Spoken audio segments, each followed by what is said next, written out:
आज मैं और आरफ रहमान आम के बाग में आए थे। पके हुए रस भरे आम हमने तोड़ लिए आज काफ़ी सारे, बाकी लगे भी हुए हैं कुछ आम, लेकिन ये कच्चे हैं अभी। ये देखें, ये आम अभी कच्चे हैं, अभी इन्हें देर है।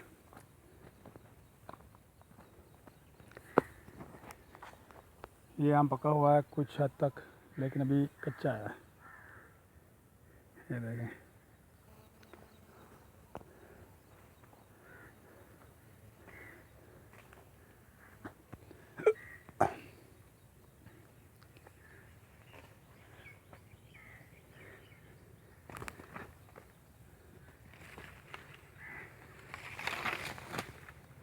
बहुत ही घना बाग है यहाँ, बहुत ज़्यादा आम के दरख्त लगे हुए हैं।